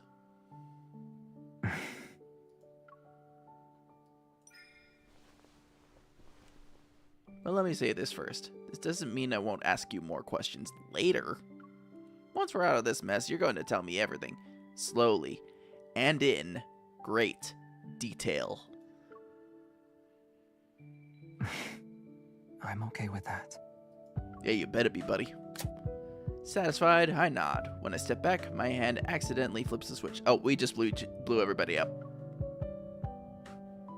Huh? Oh, celestial body of mine, slumbering adrift in darkness.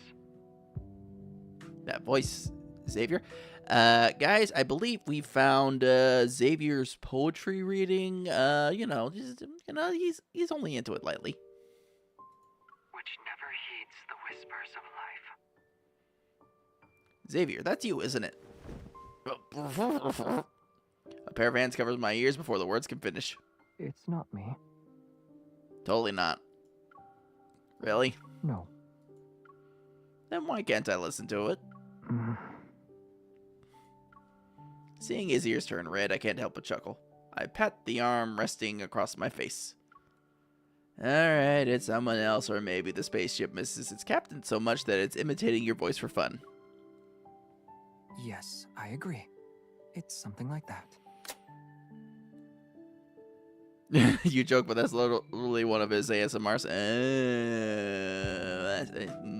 Naruhodo ne. Okay. During the brief silence, Xavier releases me and quickly shuts off the recording. I'm about to tease him again when an alarm makes us tense. Protocore energy is low. Unable to start. Please refill the protocore energy cells to ensure a successful journey. I didn't know how hard it would be to make at least one golden ascension before moving on to the next zone. Oh, it's difficult. While the red warning lights flash, a sharp pang shoots through my chest. Xavier, the protofield is acting up again. I know. When no doubt that Soren is manipulating the Wanderers hidden within this protofield, he's trying to trap us again. Prepare for launch. It's recommended to refill the protocore energy cells before takeoff. Do you still want to proceed with the launch? He records himself reading poetry on the spaceship. Oh. Yes. Understood. You know, for the Xavier girlies, I'm sure that's very romantic. Don't worry. Doing a challenge where you must make at least one goal before moving on to the next zone. Okay, I see what you're up to. Before I can object, Xavier pushes me to a seat in the cockpit. Protocore energy isn't the only thing that can fuel this spaceship. Although it can't support long voyages, escaping this protofield should be no problem. In which Xavier just sticks himself into the battery slot of the ship. After pressing a few buttons on the control panel, he takes something from the cabin wall and fastens it to his wrist. He sits down in the cockpit and takes my hand. He presses it against his chest with a sense of foreboding, watching. Oh, he literally is making himself the battery. I need you. I need you. If you have the Starry Down Xavier card, that's what it is. I've gotten quite a few Xavier cards that just really haven't paid much attention to them, unfortunately. You're going to use your evil as fuel? No! I try to pull my hand away, but he tightly holds onto it. Don't even think about it. The protofield has already drained your energy. You're not allowed to use your evil right now. It's very obvious that the fueling the spaceship won't be too much for him. It's not a big deal. Using evol as emergency fuel is actually one of this spaceship's unique features. In the past, evol came to our rescue during several crises. It enabled us to make safe emergency landings. Besides, I've got you here with me. You're aware of the changes an ether core can bring. With your current strength, you can resonate and enhance my evol, right? But only you have the power to help us safely leave the protofield. So, okay. Nah, you know what? I'm not going to call it out.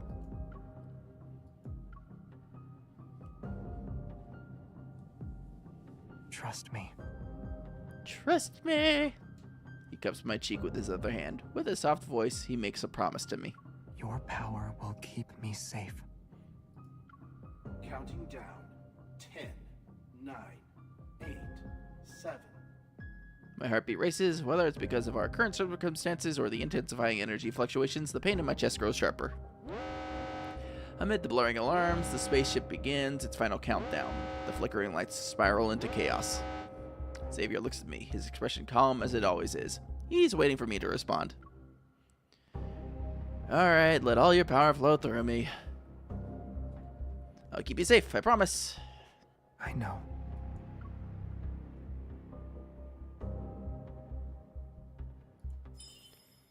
Once again, we touch the man-titty.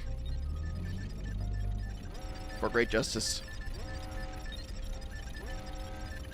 Violent tremors and a safe...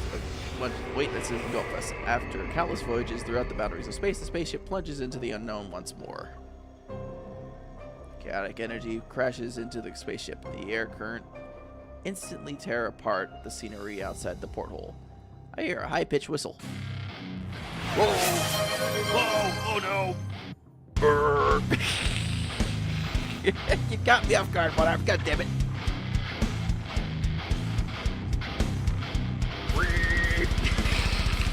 I wasn't prepared.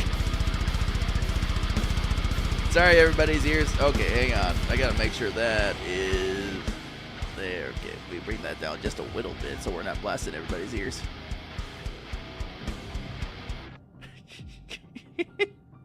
Good timing, One Arm. How you doing?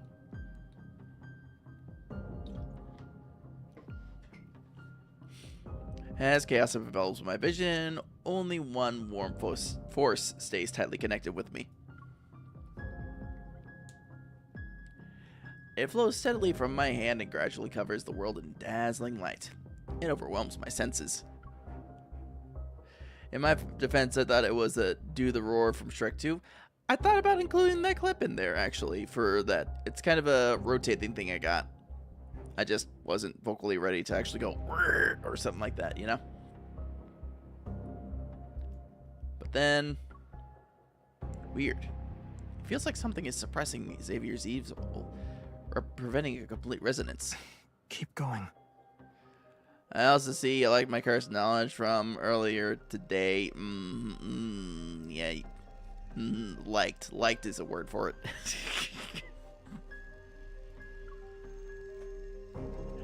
Xavier tightly presses my hand against his chest. I was about to say liked.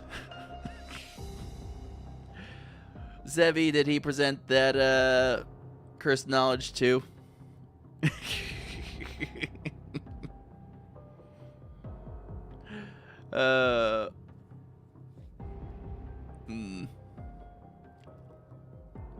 I'll DM it to you. Xavier tightly pressed my hand against his chest, even in the blinding light. His gaze stays calm and gentle.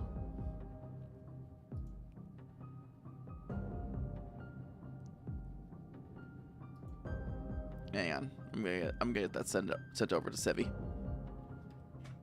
Real quick. Yep.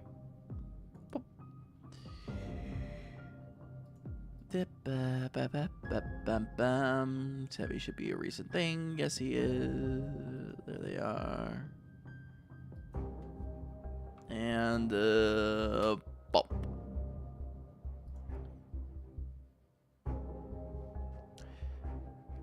Press my hand against his chest. Even in the blinding light, his gaze stays calm and gentle.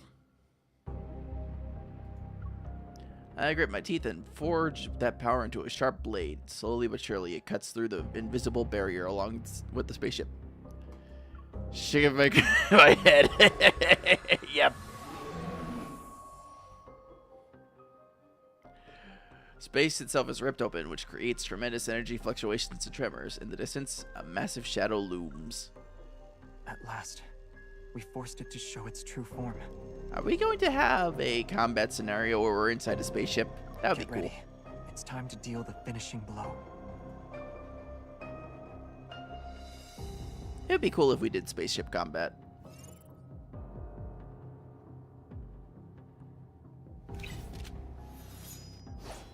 Nope, we just doing stuff with Schoolboy Xavier. Girly poppin'.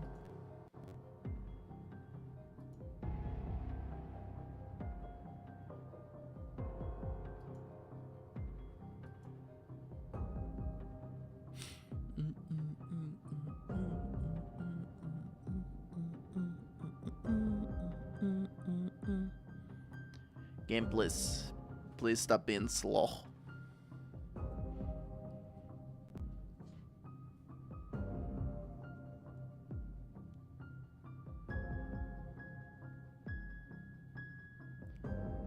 Oh man.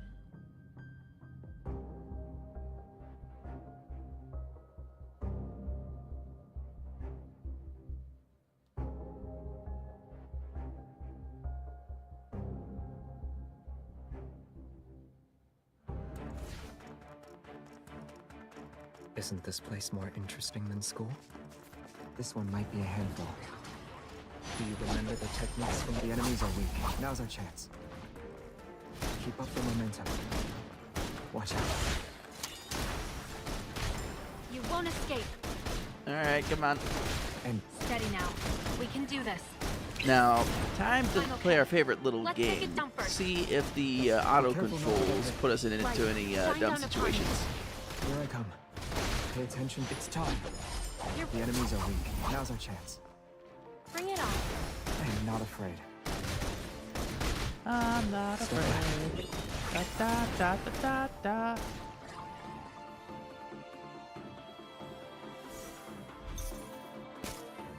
Yeah, it's one of those guys. The My sword is Elysian, going the to Elysian remember the service. techniques from our swordsmanship class. Of course. Time to test them out. Get behind me. Eat this. Be careful not to get hit. Are you okay? Careless. It was just a slight shot. Become one with your sword and... I'll show you. Naruto run!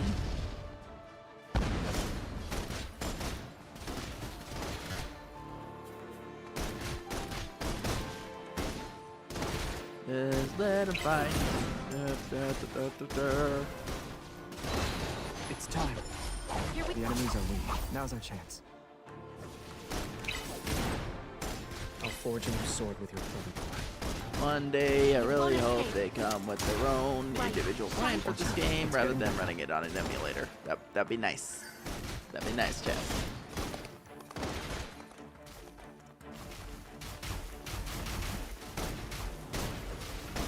Because, you know, they're doing some cool stuff in this fight. It would be nice to see it in full Remember the animation. techniques You know from what I our mean? Swordsmanship class? I wasn't worried. We did it. Clappies, we did it.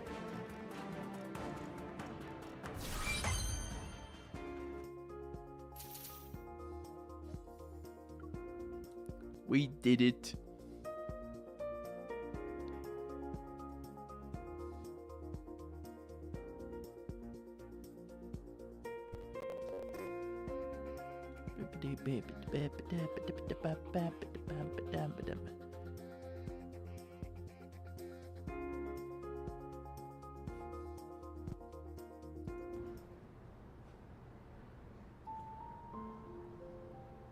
Alright, come on, game. We don't got all night.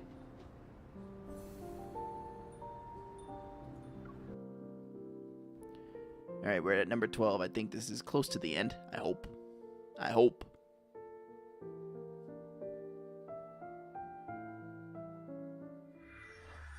A deafening roar fills my mind and strips away my senses. Suddenly, it's as if a rift splits the space. It ushers us into a burst of gentle light and fresh air. After several long seconds, the discomfort fades. I slowly open my eyes. Oh, hey, we're back. Everything comes into focus, and there it is, the RMFMA, standing serenely just a couple of meters away. We're back in the research center. My senses return to my body. I scramble to my feet and frantically search for Xavier. Xavier, where are you? You're struggling to find me, huh? A familiar voice calls up from behind. I turn and see Xavier leaning against a nearby wall. A bright red light at his neck flickers a few times before settling down under my worried gaze. That light is flashing and you still want to crack a joke? I'm fine. Just a little tired. Oh, sure, just a little tired, he says. He opens his palm and hands me the Aether Core fragment. It glows a soft green. For its sake, sit with me for a bit. Fine. Unable to resist Xavier's expectant eyes, I approach him and sit down.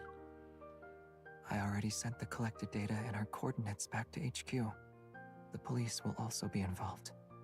They'll be here within 15 minutes. We don't have much time. We need to... I'm about to get up, but he grabs my arm. Let's make the most out of these uninterrupted 15 minutes. Uninterrupted 15 minutes of heaven. I feel a cool touch at my ear after Xavier pulls out a pair of wireless earbuds. There's just enough time for one song. Then we'll be in a hurry again. Priorities, man. You got priorities. Who invites a girl to listen to music with a wireless earbud? I don't know, plenty of guys. You should have offered me wired earbuds. That way we'd be close enough that we couldn't drift apart. I'm too tired to drift into a place that's far away from you. Hmm. And I wouldn't, even if I could. Outside the skylight, another morning dawns.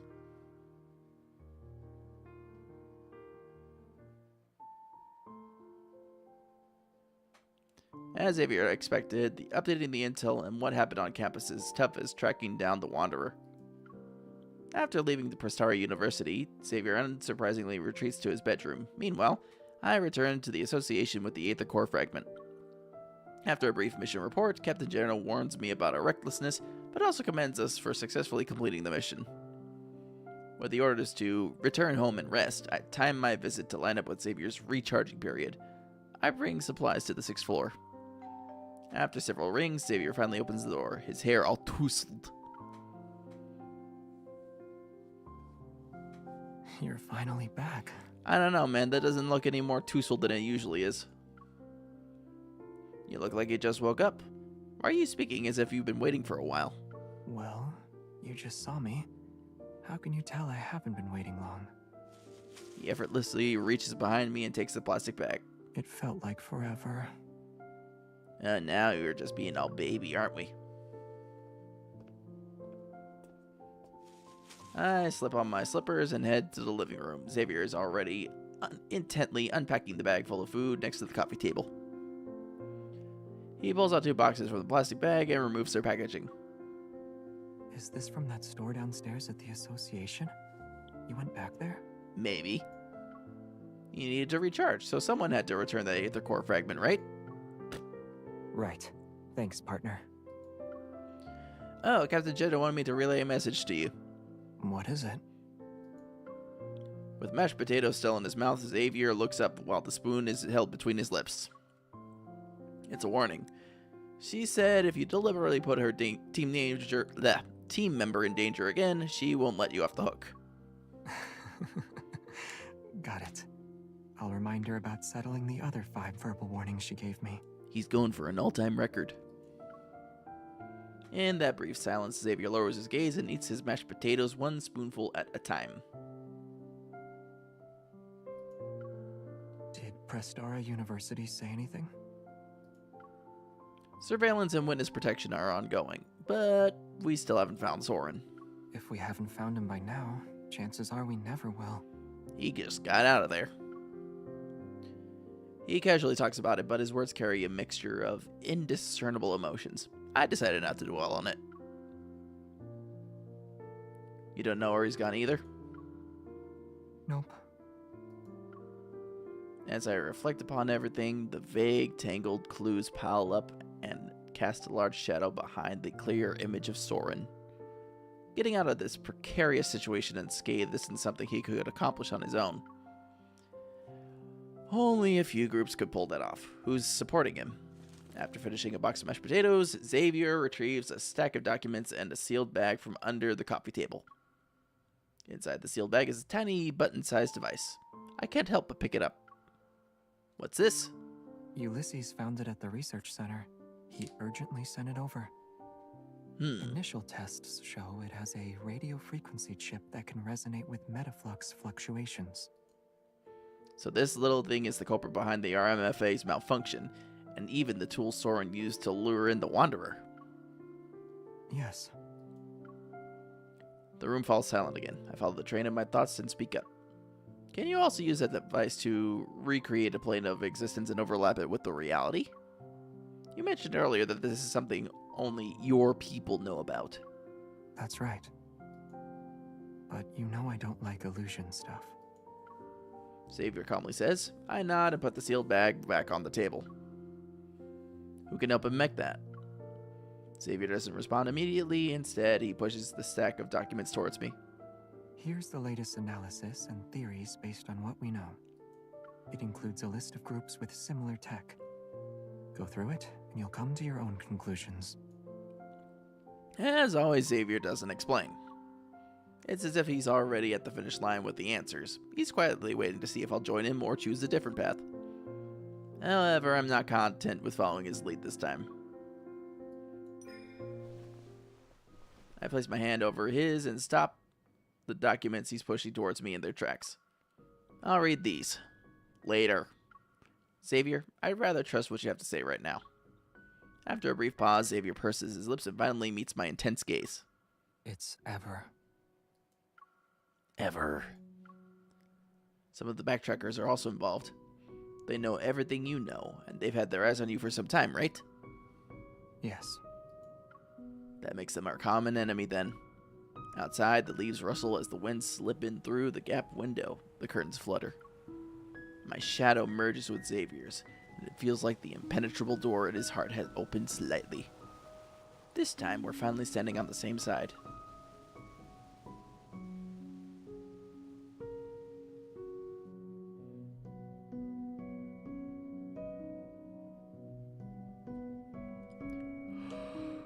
Oh, boy.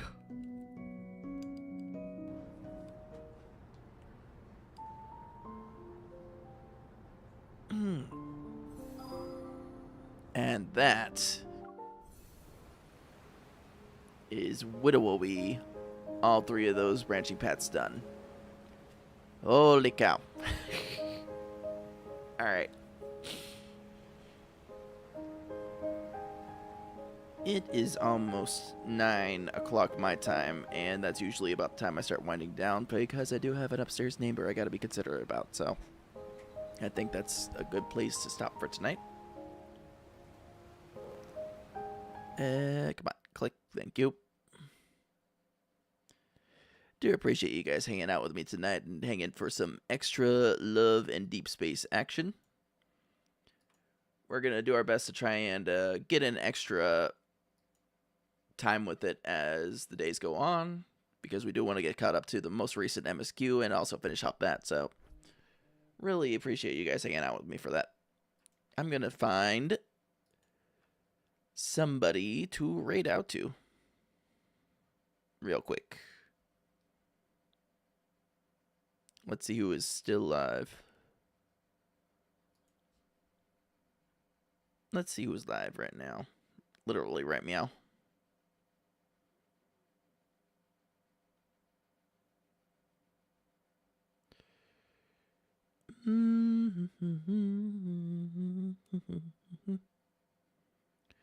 Revy's live if you don't have anyone specific in mind. You know, I don't think I've ever actually raided into Revy.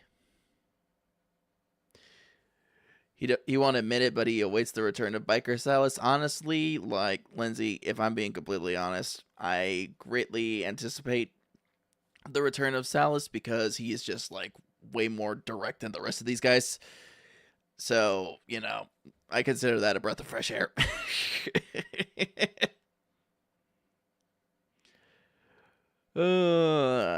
Okay, I see a couple people I could.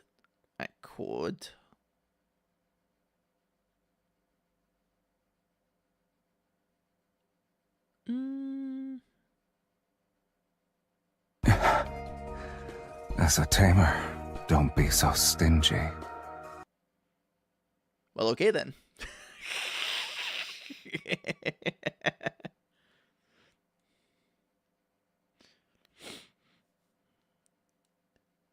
You know what?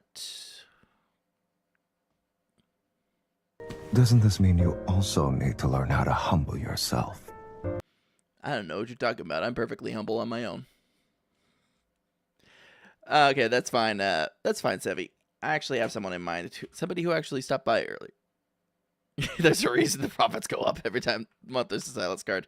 You're not wrong, honey. You're not wrong. All right. I want to make sure I'm typing this correctly. I got to scroll up in chat. But I'm going to go ahead and read us out to somebody who was actually hanging out with us earlier in the stream, because I haven't rated out to them before either. She is playing some Minecraft right now.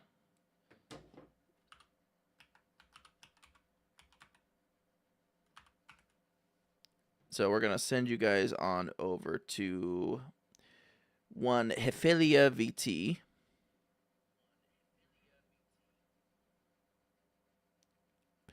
Once again, appreciate you guys hanging out with me tonight. If you guys want to hang out with us off stream or get, pings when I do go live, please feel free to join up in my Discord. That is where I will be pinging all my go lives going forward. Just, working with the socials in a different way. But otherwise, once again, appreciate you guys hanging with me. We will be back tomorrow for some Minecraft. I might do a little bit more lads before that, but I'm going to have to think about it before I do. But again, appreciate you guys spending your time with here. You got a lot of choices for who you spend your evening with, and I'm grateful that you've chosen to spend it in my little corner of the internet. So I'll catch you guys later.